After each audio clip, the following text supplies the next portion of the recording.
کیسے زندگی، آؤ علماء سے پوچھ لیں، آئے جو مشکل پیش کوئی، آؤ علماء سے پوچھ لیں۔ الحمدللہ رب العالمین والصلاة والسلام علی سید الانبیاء والمرسلین، اما بعد فاعوذ باللہ من الشیطان الرجیم، بسم اللہ الرحمن الرحیم۔ الصلاة والسلام علیک یا رسول اللہ، الصلاة والسلام علیک یا حبیب اللہ، الصلاة والسلام علیک یا نبی اللہ، وعلی آلک واصحابک یا نور اللہ۔ پیارے اور محترم اسلامی بھائیوں، دارالافتاء اہل سنت سلسلے کے ساتھ ایک مرتبہ پھر حاضر ہیں۔ الحمدللہ عز و جل ہمارے اس سلسلے میں دارالافتاء اہل سنت کے مفتیان اکرام موجود ہوتے ہیں اور آپ کے پوچھے جانے والے سوالات کے شرعی حل پیش فرماتے ہیں۔ حصول برکت کے لیے درود پاک کی فضیلت سنتے ہیں۔ چنانچہ امیر اہل سنت دامت برکاتہم العالیہ اپنے رسالے ضیاء درود و سلام کے صفحہ نمبر 5 پر حدیث پاک نقل فرماتے ہیں۔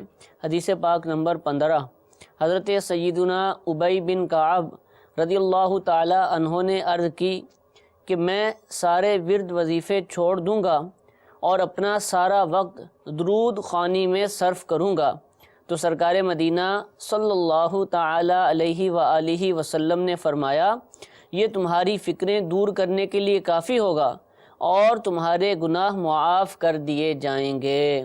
صلو علی الحبیب صلی اللہ تعالی علی محمد صلی اللہ تعالی علیہ وآلہ وسلم۔ یہ جو حدیث پاک ہم نے درود پاک کی سنی کہ سارا وقت درود خوانی میں صرف کروں گا، تو اس پر فضیلت بیان کی، تو کیا یہ نمازیں وغیرہ اس میں مائنس ہو جائیں گی یا وہ چھوڑ کر پھر بقیہ وقت کی بات کی جائے گی؟ الحمدللہ رب العالمین والصلاة والسلام علی سید الانبیاء والمرسلین، اما بعد فاعوذ باللہ من الشیطان الرجیم، بسم اللہ الرحمن الرحیم۔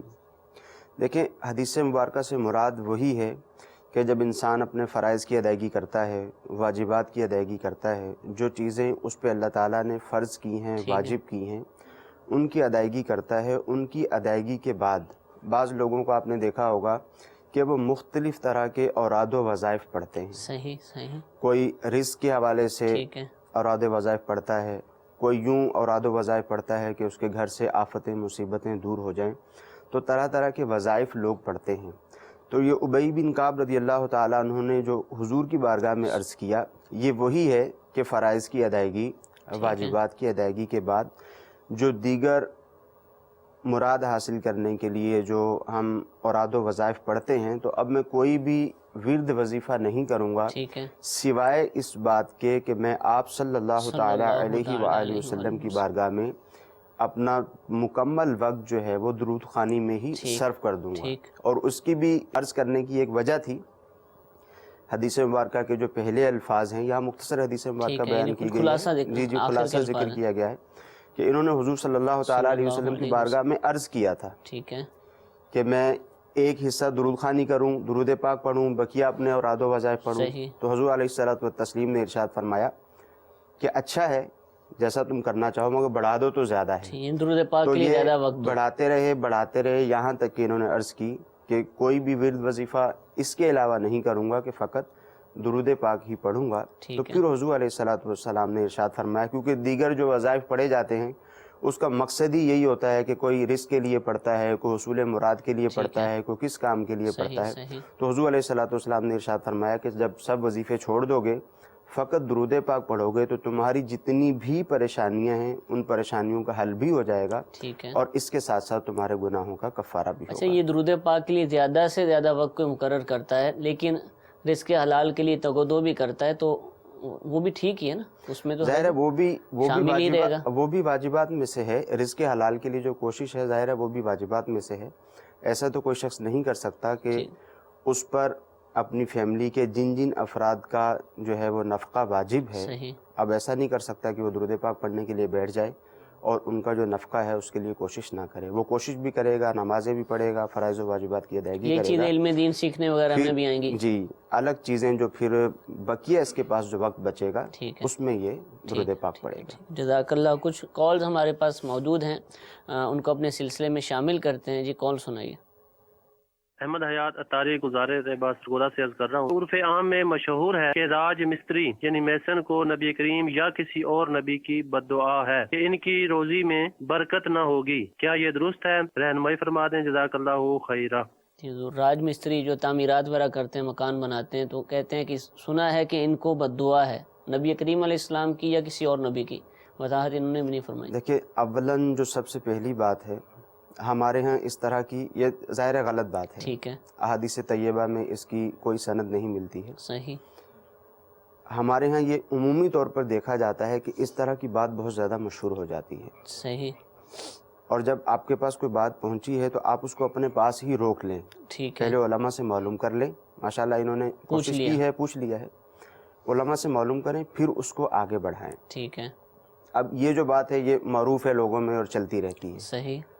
اب اس میں ایک تو یہ نقصان ہوا کہ شرعی مسئلہ ایک اعتبار سے غلط بیان کیا گیا کہ ایک شخص رزق حلال کماتا ہے، صبح سے لے کر شام تک، گرمی میں سردی میں وہ محنت کرتا ہے. اور یہ کام دیگر کاموں سے زیادہ محنت والا ہے. بہت سخت کام ہے. مزدوری اصلاً عرف عام میں تو مزدوری اسی کو کہا جاتا ہے کہ وہ مزدوری کر رہا ہے. جی، مزدوری کر رہا ہے اور بہت سخت کام ہے.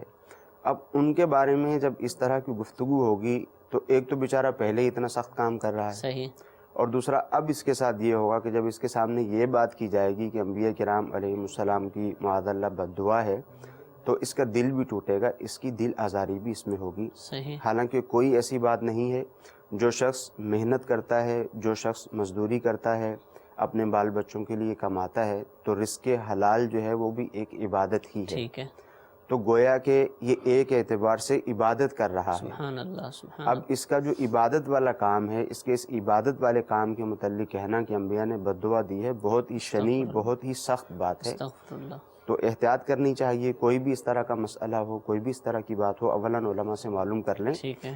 پھر اس بات کو جو ہے وہ آگے بیان کرنا چاہیے. ہو سکتا ہے اس طبقے کے خلاف کسی دور میں سازشاً یہ کہہ دیا گیا، اور سازشاً یہ کہہ دیا گیا ہو. پھر یہ بھی نہیں سوچتے کہ اگر یہ طبقہ موجود نہیں ہوگا ٹھیک ہے تو جتنی بھی تعمیرات ہیں کوئی بھی تعمیر نہیں ہو سکتی. ظاہر ہے ٹوٹل تعمیرات کا سلسلہ جو مزدور ہے، جو مستری ہے، ٹوٹل تعمیرات کا سلسلہ یہی کرتے ہیں.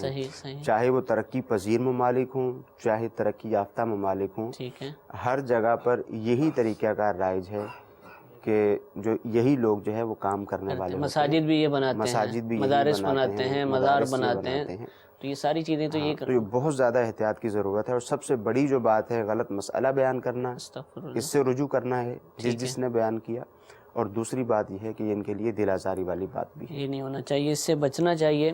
جی ایک اور کال سنائیے. سوال یہ ہے کہ میری جو پرانی کمپنی ہے، جب وہاں انہیں میں نے چھوڑ دیا تو اس کے تقریباً 6-8 مہینے بعد میرے پاس فون کی کال آتی ہے کہ ہمارا آڈٹ ہوا ہے اور آپ کے کچھ پیسے ہماری طرف ہیں. تو جب میں وہ لینے گیا تو جب وہ چیک لے لیا اس کے بعد انہوں نے یہ بتایا کہ یہ آپ کے نام سے جو 2 سال ہم نے 3 سال جو کمپنی نے بینک میں پیسہ رکھا، یہ اس کا انٹرسٹ ہے، سود ہے. تو یہ ہم انٹرسٹ جو ہے وہ اپنے سارے امپلائیز کو واپس کرتے ہیں. یہ میرا سوال ہے، کیا وہ انٹرسٹ لینا جائز ہے یا نہیں؟ جی حضور.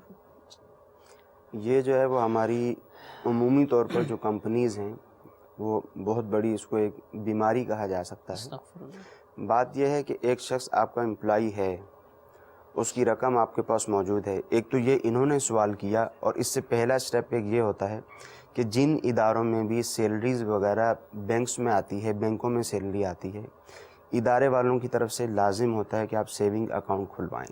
بہت سارے لوگ پوچھنے کے لیے آتے ہیں، وہ کہتے ہیں نہیں، ادارے والوں کی طرف سے لازم ہے کہ آپ کو سیونگ اکاؤنٹ کھلوانا ہے. ٹھیک ہے. اب خام میں ایک شخص کو مجبور کرتے ہیں کہ اس کے جو ہے وہ رقم کے اندر اضافہ ہو، اور اضافہ وہ سود کی صورت میں ہوتا ہے.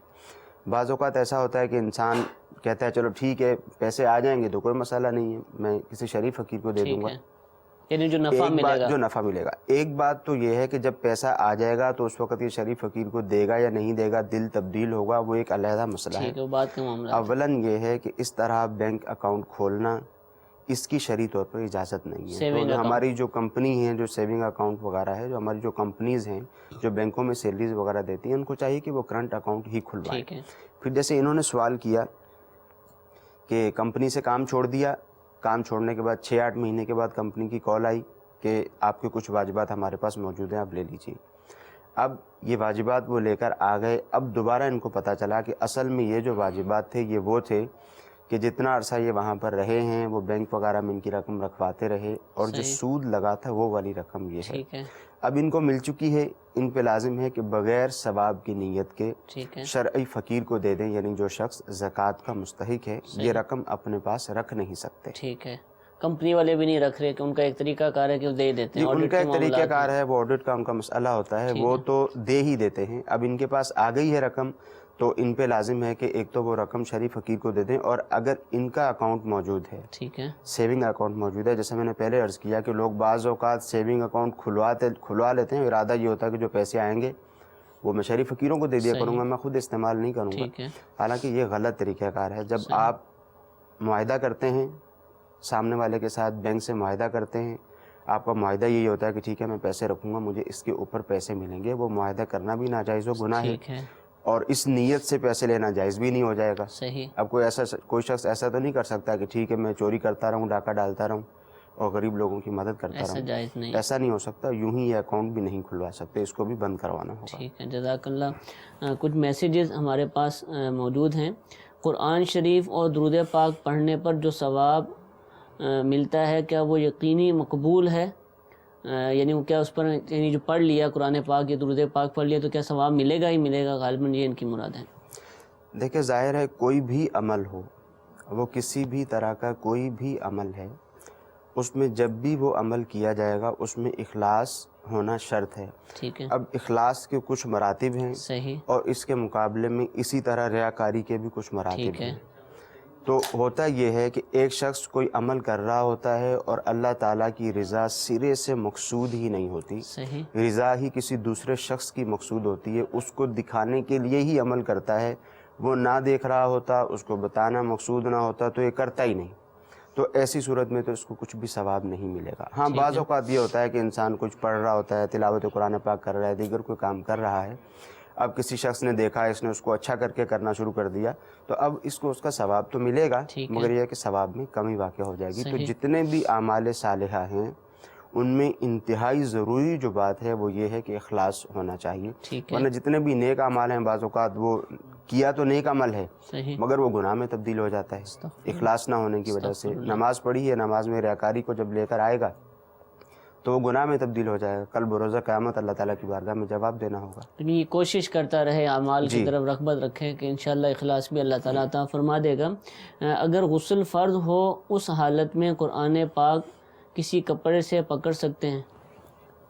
جی غسل فرض ہے تو قرآن مجید فرقان حمید کو جیسے اٹھا کے کسی جگہ پہ رکھنے کی ضرورت پیش آ گئی، ٹھیک ہے، تو اب رکھنے کی اجازت ہے، مگر کپڑے سے مراد یہ ہے کہ الگ سے کوئی کپڑا ہو، الگ سے آپ کے جسم کا کپڑا نہیں ہونا چاہیے۔ قمیض ہے، جیسے کوئی اسلامی بہن ہے اس کا دوپٹہ ہے اس سے اٹھا لیا، اسی کا حصہ جسم، ٹھیک ہے، یا اسی طرح اسلامی بھائی کی چادر ہے اس نے چادر اوڑھی بھی ہے اس سے اٹھا لیا، اس کی اجازت نہیں ہوگی۔ الگ سے کوئی کپڑا ہو جیسے کوئی رومال وغیرہ ہے، الگ سے کوئی کپڑا ہو اس سے اٹھا کے رکھ سکتے ہیں۔ یعنی دوپٹہ بھی جو آپ نے کہا وہ بھی الگ سے اگر اس کا پڑا ہوا ہے، بھلے الگ سے کسی اور سوٹ کا حصہ ہے، جی وہ اس کی تو اجازت ہوگی، جو اس نے اوڑھا ہوا ہے وہ مراد ہے، ہاں اس کی اجازت نہیں ہے، جو اوڑھا ہوا ہے اس کی اجازت نہیں ہوگی، اس کو استعمال نہیں کر سکتے۔ کچھ ویڈیو سوالات بھی ہمارے پاس موجود ہیں، ان کو سلسلے میں شامل کرتے ہیں۔ جی ایک ویڈیو سوال چلائیے۔ محمد جمیل اتاری، میرا مفتی صاحب کی بارگاہ میں یہ سوال ہے، نفل کی نماز جماعت کروانا کیسا؟ نفل کی نماز کی جماعت، نفل پڑھنے ہیں لیکن جماعت کروا لی جائے، نفل کی جماعت کروانے کی شرعی طور پر اجازت ہے، اچھا، مگر اس میں علماء نے یہ فرمایا کہ مقتدی جب 3 سے زیادہ ہو جائیں گے تو یہ عمل مکروہ تنزیہی ہے، مگر یہ بات ذہن میں رہے کہ عمل اگرچہ مکروہ تنزیہی ہے مکروہ تنزیہی کا حاصل یہ ہے کہ وہ خلاف اولا ہے. ٹھیک ہے. جیسے اگر کوئی شخص کسی مکروہ تحریمی کا ارتکاب کرتا ہے تو اب یہ گناہ گار بھی ہوتا ہے. واجب کو ترک کرتا ہے تو گناہ گار بھی ہوتا ہے, فرض کو ترک کرتا ہے تو گناہ گار بھی ہوتا ہے. مگر مکروہ تنزیہی ہے تو اس کا جو حاصل ہوگا وہ یہ ہے خلاف اولا. یعنی اگر 10 اسلامی بھائی, 20 اسلامی بھائی, 50 اسلامی بھائی مل کے نماز کی ادائیگی کرتے بھی ہیں, نفل نماز کی ادائیگی جماعت کے ساتھ کرتے ہیں, تو یہ زیادہ سے زیادہ خلاف اولا ہے. اور ہمارے ہاں عمومی طور پر یہ بھی دیکھا گیا ہے کہ لوگوں کا طرز عمل یہ ہے کہ لوگوں کو نیکی کی طرف مائل کرنے کی بجائے نیکی سے دور کرنے کی کوشش کرتے ہیں. حالانکہ یہ طریقہ کار بالکل غلط ہے, ایسا نہیں ہونا چاہیے. علماء نے یہاں تک ارشاد فرمایا, اب جو شخص جماعت کے ساتھ جنہوں نے نماز کا اہتمام کر لیا, اب ان پر جا کر ہم فتویٰ لگائیں, ان کو بولیں مکروہ تنزیہی ہو گیا, فلاں ہو گیا, اب وہ بیچارہ نماز کے لیے آیا تھا, ہو سکتا ہے دوبارہ وہ نہ آئے. علماء نے یہاں تک فرمایا کہ جب فجر کی نماز کا وقت ختم ہو گیا, اب سورج طلوع ہو گیا, اب یہ مکروہ ٹائم ہے, 20 منٹ جو ہے وہ مکروہ ٹائم ہے, اس کے بعد کوئی شخص نماز کی ادائیگی کر سکتا ہے. اب ایک شخص آیا, نماز کا ٹائم ختم ہو چکا تھا, وہ فرض پڑھنے کے لیے کھڑا ہو گیا, علماء نے فرمایا اس کو بھی منع نہ کیا جائے, یہ فرائض کی ادائیگی کر لے, اس کے بعد اس کو مسئلہ سمجھا دیا جائے کہ یہ جو جس وقت میں تم نے نماز پڑھی ہے اس وقت میں نماز پڑھنے کی اجازت نہیں تھی. تو اس طرح لوگوں کو نیکی کی طرف مائل کرنا چاہیے. یہ طریقہ کار نہیں ہونا چاہیے کہ ایک دم ان کو یوں منع کر دیا جائے. پھر وہ ایسی بات بھی نہیں ہے کہ وہ کوئی گناہ کی بات ہو, وہ زیادہ سے زیادہ مکروہ تنزیہی ہے, اور علماء کا اس میں اختلاف بھی ہے. تو اگر کوئی جماعت کے ساتھ ادائیگی کرتا ہے تو اس کے اوپر سختی نہیں کرنی چاہیے. ٹھیک ہے, ٹھیک ہے, جزاک اللہ. کچھ اور میسیجز بھی ہیں کہ عموماً گھروں کے اندر اسلامی بہنیں جو ہیں وہ معجزہ پڑھتی ہیں, کہانی جس کو کہا جاتا ہے, عام طور پر معجزے کا لفظ بھی ہوتا ہے, تو کیا اس کا پڑھنے کی اجازت ہے یا منع ہے اس کو پڑھنا؟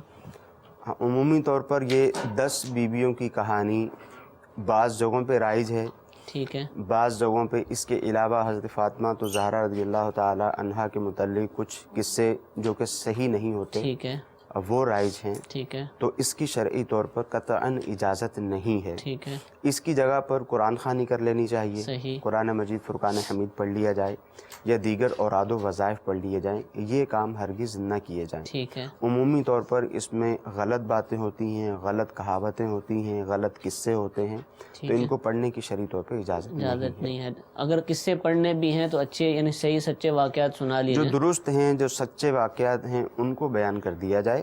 حضرت فاطمہ الزہرا رضی اللہ تعالی عنہا کے متعلق الحمدللہ عز و جل مکتبۃ المدینہ کی کتاب بھی رسالہ بھی موجود ہے, تو وہ رسالہ لے لیا جائے, اس میں سے اس کو بیان کر دیا جائے. ٹھیک ہے, جزاک اللہ. کچھ کالز ہمارے پاس موجود ہیں, ان کو شامل سلسلہ کرتے ہیں. جی, کال سنائیے. میں افغانستان بارڈر سے بات کر رہا ہوں. دائیں ہاتھ پر گھڑی باندھنا ٹھیک ہے یا نہیں؟ کوئی حرج نہیں ہے, چاہے الٹے ہاتھ پہ باندھیں چاہے سیدھے ہاتھ پہ باندھیں, گھڑی باندھنے میں کوئی حرج نہیں. لوگوں نے الٹے ہاتھ پہ باندھی ہوتی ہے, عموماً الٹے ہاتھ پہ باندھی بھی ہوتی ہے. ٹھیک ہے, تو سیدھے ہاتھ پہ بھی باندھیں گے تو بعض اوقات شبہ یہ پیدا ہوتا ہے کہ شاید عورتوں کے ساتھ مشابہت ہو جائے گی, تو اس میں مشابہت والی کوئی بات نہیں ہے. سیدھے ہاتھ پہ بھی باندھتے ہیں تو کوئی حرج نہیں ہے. ٹھیک ہے, جزاک اللہ. جامعۃ المدینہ کے طلبہ اکرام بھی ہمارے ساتھ موجود ہوتے ہیں الحمدللہ. ان سے بھی آپ ایک سوال سلسلے میں شامل کرتے ہیں. جی, سوال کیجیے. السلام علیکم ورحمۃ اللہ وبرکاتہ. وعلیکم السلام ورحمۃ اللہ وبرکاتہ. مفتی صاحب کی بارگاہ میں سوال یہ ہے کہ اگر کسی شخص نے عشاء کے وقت 2 رکعت سنت پڑھی, اولاً 2 رکعت سنت کی نیت سے نماز پڑھی, اور وہ بعد میں وہ 3 رکعت وطر پڑھ لیتا ہے, اب 2 رکعت جو اس نے سنت پڑھی ہے وہ ادا ہوگی یا نہیں, یا جو وطر پڑھ لی اب دوبارہ پڑھنے کی ضرورت ہے؟ وضاحت فرما دیجیے. نیت سنت کی تھی, شروع کیا 2 رکعتیں پڑھ لی, لیکن وہ بھولے سے اس نے وطر پڑھ لی ہے, 2 کی جگہ 3 پڑھ لی, تو اب وہ سنت کہلائیں گے وطر کہلائیں گے, کیا ہوگا وہ اس کا کیا؟ اچھا, یعنی آپ کے کہنے کا مقصد یہ ہے کہ 2 رکعت سنت کی نیت کی تھی, جی, اور 2 رکعت سنت پڑھتے ہوئے اس کو یاد نہیں رہا اور اس نے اس کو وطر میں کنورٹ کر دیا, یہی بات ہے, ایسا ہی فرما رہے ہیں آپ؟ ہاں, تو جب اس طرح کی صورت ہوگی تو اس کی نماز نہیں ہوگی, اس کو یہ دوبارہ پڑھنی پڑے گی. نہ وطر ہوئے نہ سنت. جی, اس کو دوبارہ پڑھنی پڑے گی, سنتیں دوبارہ ادا کرنی پڑیں گی. ٹھیک ہے جی, ایک ویڈیو سوال چلائیے گا. میرا نام اویز ہے. میرا دارالفتاح سے یہ سوال ہے کہ جو لوگ سیلز میں خاص طریقے سے کام کرتے ہیں ان کے لیے شرعی مسائل بتا دیں.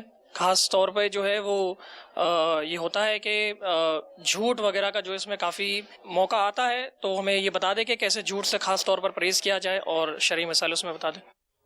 جی، سیلز مین جو ہوتے ہیں، ہاں، سیلز مینی میں عمومی طور پر جیسے ایک بات کا تو انہوں نے ذکر کیا، آپ نے ذکر کیا کہ جھوٹ بولا جاتا ہے۔ جی جی، اس کے علاوہ اور بھی بہت ساری قباحتیں ہوتی ہیں۔ ایک تو یہ کہ جھوٹ بولتے ہیں، حالانکہ سیلز مین کو ویسے تو جھوٹ کا فائدہ بھی ہو تو وہ نہیں بولنا چاہیے، حالانکہ سیلز مین کو جھوٹ کا بظاہر کوئی فائدہ نہیں ہوتا۔ یہ سیلز مین ہے، اب اس نے بیچنا ہے، یہ بیچے گا، فائدہ مالک کو ہوگا، مگر ہمارے یہاں عمومی طور پر ایک دوسری صورت بھی ہوتی ہے کہ اس کو کمیشن وغیرہ بھی دیا جاتا ہے، یہ اس کی نوکری اچھی کارکردگی پر منحصر ہوتی ہے۔ اس میں پھر یہ کوشش کرتے ہیں کہ چاہے جھوٹ بولنا پڑے، چاہے جھوٹی قسم کھانی پڑے، کوئی بھی طریقہ کار ہو تو مال کو اس طرح سے بیچنے کی کوشش کرتے ہیں۔ تو جھوٹ بولنا ظاہر ہے بالکل غلط ہے۔ یوں ہی بعض سیلز مین ایسا بھی کرتے ہیں کہ مالک نے کہا ہے کہ یہ چیز آپ کو 100 روپے کی بیچنی ہے، ٹھیک ہے، مالک کو 100 روپے چاہیے، اب سیلز مین کیا کرتا ہے کہ وہی چیز 105 روپے بیچ دیتا ہے اپنی چر زبانی کی بنا پر، جھوٹ بول کر، جھوٹی قسم کھا کر، اور 5 روپے اپنی جیب میں رکھ لیتا ہے۔ تو اس کی بھی شرعی طور پر اجازت نہیں ہے۔ حتی الامکان جھوٹ سے بھی بچنا ہے، گاہک کو دھوکہ دینے سے بھی بچنا ہے، اور اس کے ساتھ ساتھ جو آپ کا اونر ہے، جو آپ کا مالک سیٹ ہے، اس کو دھوکہ دینے سے بھی بچنا ہے۔ ٹھیک ہے، یہ ساری چیزوں کا لحاظ کرنا ضروری ہے۔ میسیج کے ذریعے سوال پوچھا گیا کہ وضو کے بعد جوئیں مارنا کیسا؟ کیا جوئیں مارنے سے وضو ٹوٹ جاتا ہے؟ سر کی جو جوئیں نہیں، ہوتی اس ہیں، سے وضو نہیں ٹوٹے گا۔ اگر جوئیں وغیرہ ماری ہیں تو وضو نہیں ٹوٹے گا۔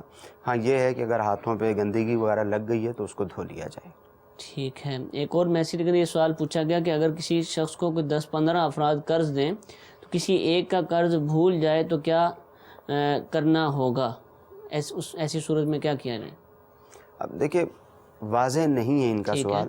جس 10-15 لوگوں نے قرض دیا ہے، اب ان سے یہ بات چیت کر سکتا ہے، ان سے پوچھ سکتا ہے، یا کسی شخص کا قرض دینا اس کو بھول گیا، جی جی، دینے والا بعض اوقات بھول بھی جاتا ہے، لینے والا نہیں بھولے مگر جو لینے والا ہے وہ لینے والا نہیں بھولتا۔ ہاں، بعض اوقات ایسا ہوتا ہے کہ رقم کم ہوگی تو سامنے والا مروت میں مانگے گا نہیں، یا رقم زیادہ بھی ہوگی، ان کی آپس میں ایسی کلوزنس ہے، ایسی قریبی رشتہ داری ہے، یا قریبی دوست ہیں، تو سامنے والا مانگتا نہیں ہے۔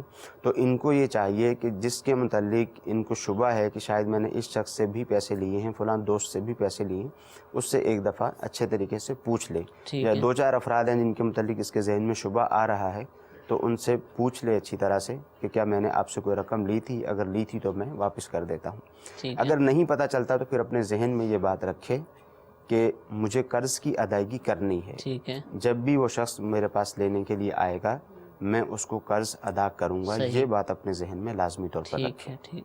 اچھا، قرض وغیرہ جب بھی لیا جائے، اس طرح کی جب 10-15 افراد کہہ رہے ہیں، یا ویسے انسان کو لین دین کرتا رہتا ہے تو لکھ لینا بہتر نہیں ہے؟ لکھ لینا ہی بہتر ہے۔ قرآن مجید فرقان حمید میں اس کی ترغیب بھی ارشاد فرمائی گئی، لکھ لینا بھی بہتر ہے، صحیح، لکھے ہوئے پر گواہ بنا لینا بھی بہتر ہے، صحیح، تاکہ یہ جو بھول چوک ہو جاتی ہے یہ بھول چوک نہ ہو، نہ دینے والے کو ہو نہ لینے والے کو ہو۔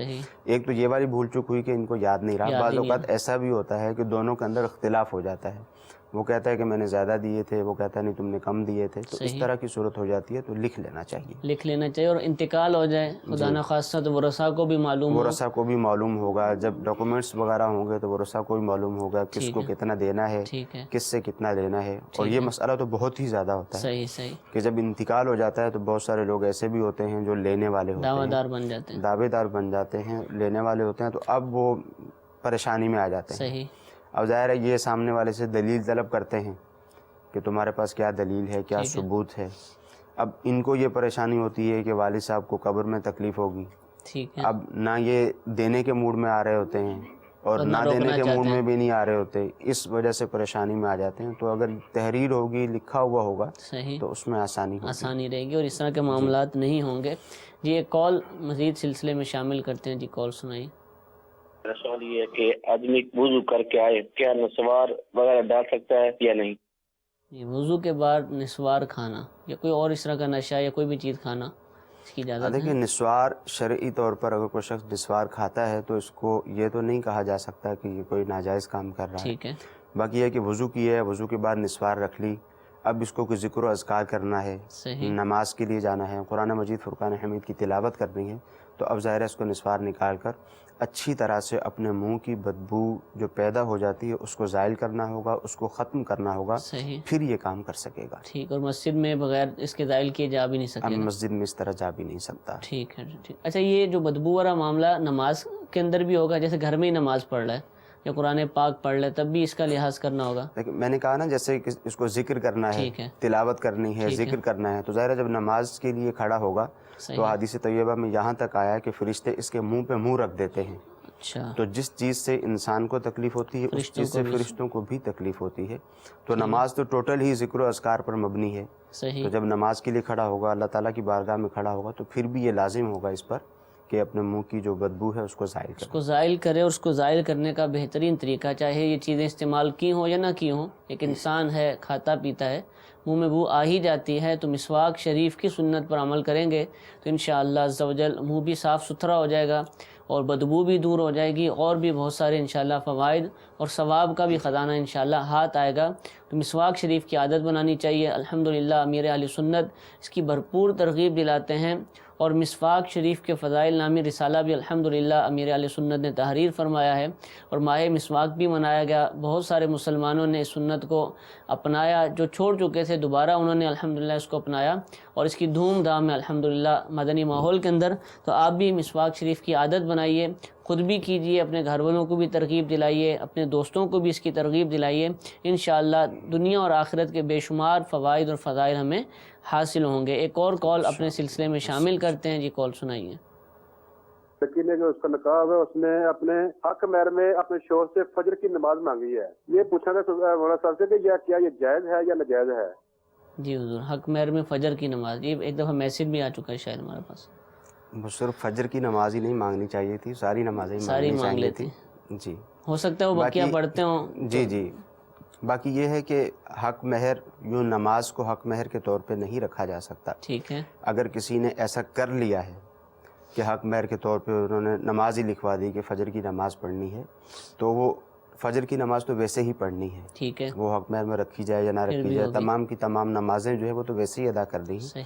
ہاں، اگر کسی نے حق مہر ہی یہ رکھ لیا تو یہ حق مہر نہیں ہو سکتا۔ ٹھیک ہے، حق مہر جو ہے وہ مال ہونا چاہیے، وہی حق مہر ہو سکتا ہے۔ اگر کسی نے یوں حق مہر رکھ لیا تو اب مہر مثل اس کے اوپر لازم ہوگا، یعنی وہ جو عورت ہے جس کا نکاح ہوا ہے، جس نے فجر کی نماز جو ہے وہ مہر میں رکھوا لی، تو مہر مثل لازم ہوگا، یعنی اس کی بہن کا کیسا مہر تھا، یا اس کی پھوپھی کا کیسا مہر تھا، یا چچا تایا کی بیٹیوں کا کیسا مہر تھا، اسی اعتبار سے اس کے مہر کا جو ہے وہ تعین کیا جائے گا۔ خاندان میں یعنی وہ جو والد کی طرف سے ہیں ان کے اعتبار سے ہے، جیسے جو اس کی بہن ہے، اس کی پھوپھی ہے، چچا تایا کی بیٹیاں ہیں، ان کا اعتبار ہوگا۔ اور اگر مثال کے طور پر کسی نے مہر کے بغیر ہی نکاح کر لیا، بھئی مجھے مہر نہیں چاہیے، وہ نکاح کر لیں، تو کیا اب نکاح منعقد ہوگا یا نہیں ہوگا؟ دیکھیں، نکاح تو ہو جائے گا، یہ صورت بھی وہی ہے کہ فجر کی نماز رکھ لی تو اس کا مطلب ہے گویا کہ مہر رکھا ہی نہیں ہے، تو نکاح ہو جاتا ہے۔ یہ لوگوں میں یہ مسئلہ مشہور ہے عام طور پر کہ اگر مہر نہیں رکھیں گے تو نکاح سرے سے ہوگا ہی نہیں، ایسی بات نہیں ہے،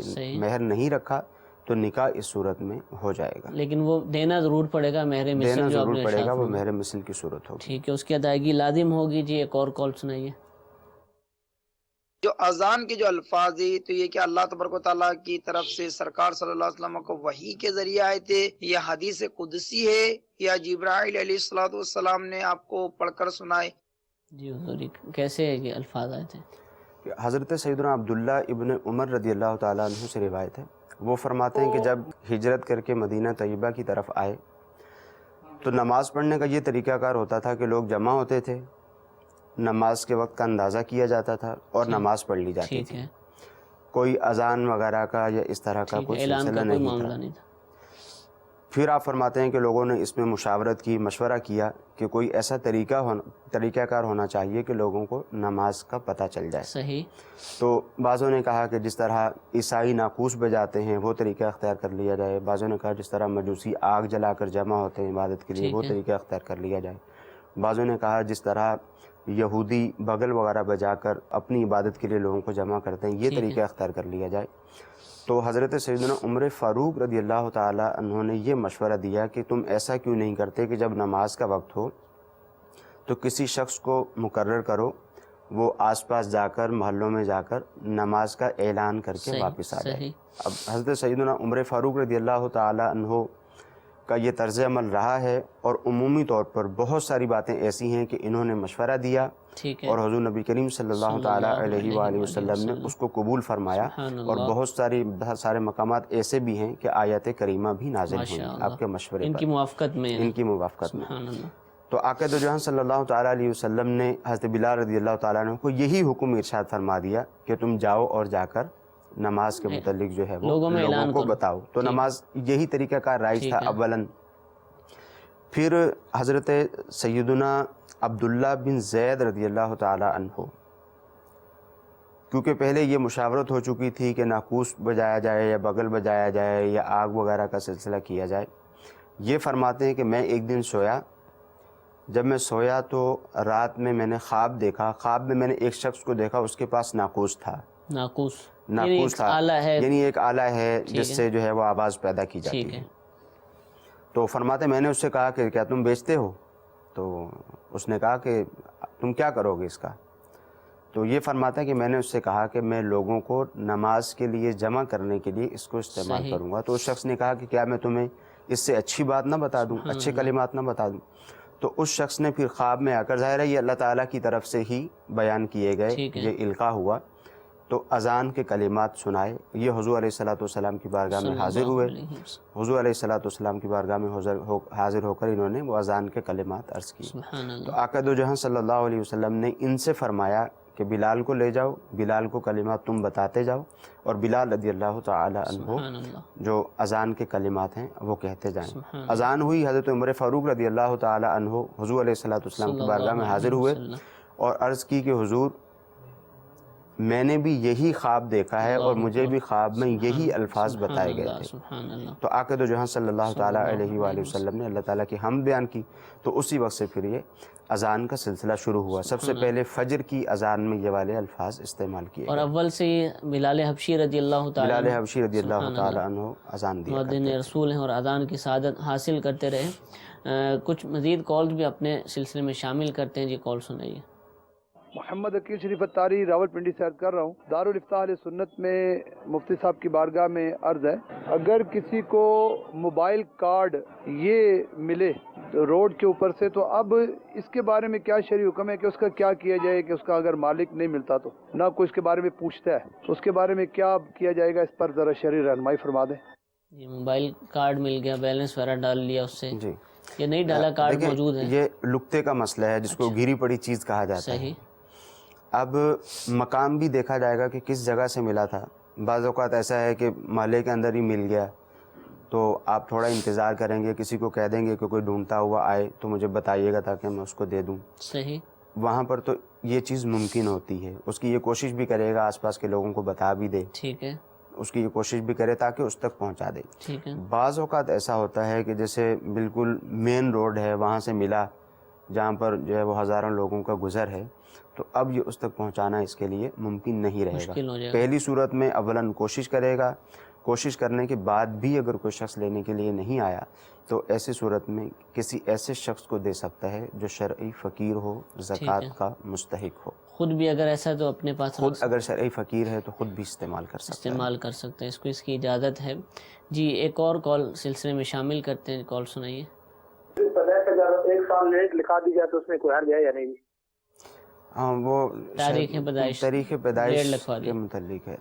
ظاہر ہے بچوں کے داخلوں کا آج کل بڑا مسئلہ ہوتا ہے، ضرور حرج ہوگا، یہ تو غلط طریقہ کار ہوگا۔ ایک اعتبار سے آپ یوں سمجھیں کہ یہ جھوٹ بولنا ہی ہے، دھوکہ دینا بھی ہے۔ جیسے آپ کو اسکول میں ایڈمیشن چاہیے اور یہ دھوکہ دہی تو پھر چلتی رہتی ہے، ہاں یہ تو پھر آگے تک پوری زندگی جو ہے وہ اس کی دھوکہ دہی چلتی رہتی ہے۔ کئی لوگ دیکھے ہیں کہ پیدائش اصل تاریخ پیدائش کچھ اور ہے اور شناختی کارڈ یا برتھ سرٹیفکیٹ والی اور ہے۔ وجہ کیا تھی؟ وہ اسکول میں داخلہ کروانا تھا، تو اسکول میں داخلہ بھی کروانا تھا، پھر وہ ایج کم کروانے کا ایک عمومی طور پر عنصر پایا جاتا ہے، اس کی وجہ ہے وہ جب وہ بچہ ہے اس وقت تو اس کو کوئی شوق نہیں ہے کہ میری ایج جو ہے وہ میں بتاؤں لوگوں کو، تو کم بتاؤں، مگر یہ ہے کہ اس کی وجہ یہ ہوتی ہے کہ عمومی طور پر اداروں کے اندر جب آپ کے پاس کوئی جاب آتی ہے کہ فلاں جاب کے لیے آپ کو اپلائی کرنا ہے تو اس میں عمر کا فیکٹر ہوتا ہے، 25 سال ہونی چاہیے، 20 سال ہونی چاہیے، 18 سال ہونی چاہیے، تو اس لیے یہ عمر جو ہے وہ کم سے کم لکھوانے کی والدین کوشش کرتے ہیں۔ ظاہر ہے بچے کو تو معلوم نہیں ہے، تو والدین اگر ایسا کریں گے تو گناہ گار بھی ہوں گے۔ ہاں جب اس کو خود پتہ چل گیا اور اس کی استطاعت میں ہے اور یہ کروا سکتا ہے، اس کو ٹھیک کروا سکتا ہے تو اس کو ٹھیک کروا لے، تو یہ دھوکہ دینا بھی ہوا اور جھوٹ بولنا بھی ہوا۔ ڈاکومنٹس تو حضور یہ مثال کے طور پر ابھی بالغ ہو چکا، پڑھ بھی چکا، کالج بھی پڑھ چکا، مثال کے طور پر آئی ڈی کارڈ بھی بن گیا، تو اب یہ صرف ایک ڈاکومنٹ اس کو ٹھیک نہیں کروانا، اس کو شناختی کارڈ بھی کافی مشکل ہوتی ہے، ڈاکومنٹیشن تبدیل کروانا کافی ایک دشوار عمل ہے۔ باقی یہ ہے کہ اولاً تو یہ اس کا گناہ ہی نہیں تھا، اور یہ دل میں برا بھی وہ والدین کی طرف سے ہی ہوا تھا، اس کا گناہ ہی نہیں تھا، یہ اس کو دل میں برا جانے، اور اگر اس کے لیے ممکن ہے تو کروا لے، نہیں ممکن تو اب گناہ تو اس کے سر پر نہیں ہوگا۔ ٹھیک ہے۔ اور یہ جو والدین ہیں کہ اسکول عموماً اسکول میں داخلے کے پیش نظر ایسا کروایا جاتا ہے، یا تو تاریخ جو اس کی مدت ہے وہ پوری نہیں ہو رہی ہوتی تو اس کو زیادہ لکھوا دیا جاتا ہے، بعض دفعہ کم کرنا بھی مقصود ہوتا ہے، تو اس کا کیا نتیجہ نکلے گا، کیا ثمرہ نکلے گا کہ مسلسل گناہ کا ارتکاب اس کی طرف سے شمار کیا جا سکتا ہے۔ تو ان کاموں سے بچنا چاہیے، اور جو اصل تاریخ پیدائش ہے وہی ڈاکومنٹس کے اندر لکھوانی چاہیے۔ اللہ تعالیٰ ہم سب کو عمل کی توفیق عطا فرمائے۔ سلسلے کا وقت اختتام کی طرف ہے۔ اللہ تعالیٰ ہم سب کو نیک اعمال کرنے، دوسروں کو ترغیب دلانے، خود عمل کرنے، دوسروں کو بھی عمل کی ترغیب دلانے کی توفیق عطا فرمائے۔ آمین بجاہ النبی الامین۔ صلو علی الحبیب صلی اللہ تعالی علی محمد صلی اللہ علیہ وسلم۔ گزارے کیسے زندگی، آؤ علماء سے پوچھ لیں، آئے جو مشکل پیش کوئی، آؤ علماء سے پوچھ لیں۔